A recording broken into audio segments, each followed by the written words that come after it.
নমস্কার বন্ধুরা, মিনুর রান্নাঘরে আপনাদের স্বাগত। আজকে আমি একটা চিংড়ি মাছের একটা রেসিপি করে দেখাবো। তার জন্য চিংড়ি মাছগুলোকে ভালো করে ধুয়ে নুন হলুদ মাখিয়ে তেলে ভেজে নিচ্ছি। হালকা করে ভেজে নেব, ভেজে তুলে রাখবো। তারপরে আমি কী মশলা দেবো সেটা আপনাদের দেখাচ্ছি।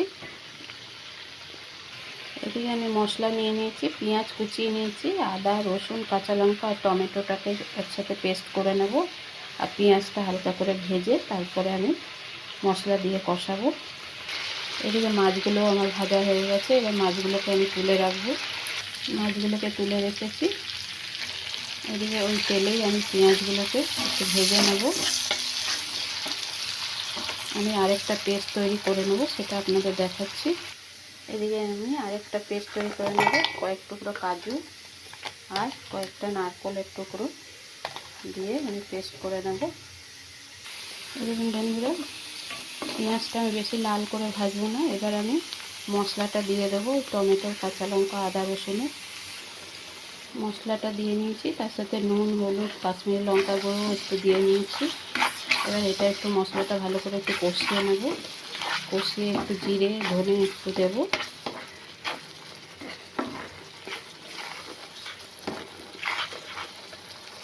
এদিকে যে আমি কাজু কিশমিশ কাজু আর নারকেলটা নিয়েছি, তাতে একটু দইও দিয়ে নেব।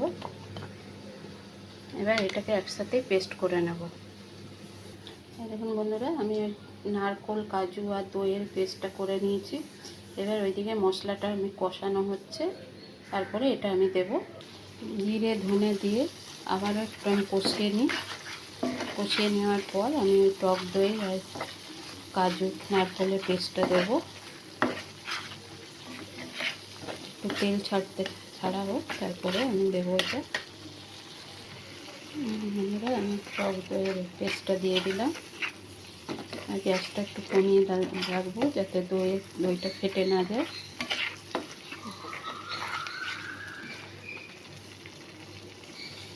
ভালো করে কষানো হলে তারপর চিংড়ি মাছগুলোকে দিয়ে দেবো।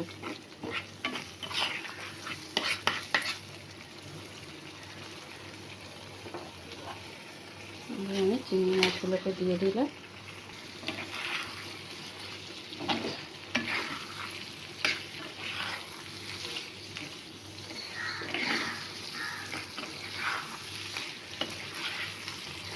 মাছগুলোকে ভালো করে নাড়াচাড়া করে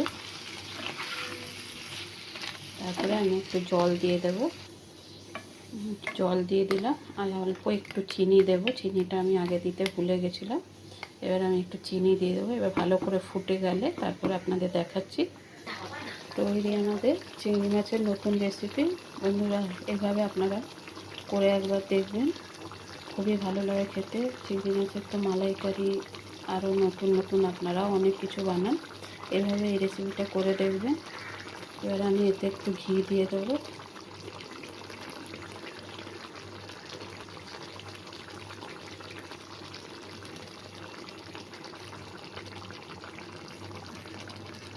ঘি আর গরম মশলা দিয়ে নিয়েছি। আপনাদের এই রান্নাটা আপনাদের কেমন লাগলো একটা কমেন্ট করে জানাবেন। একটা লাইক শেয়ার ফলো সাবস্ক্রাইব করে আমার পাশে থাকার অনুরোধ রইল। ধন্যবাদ।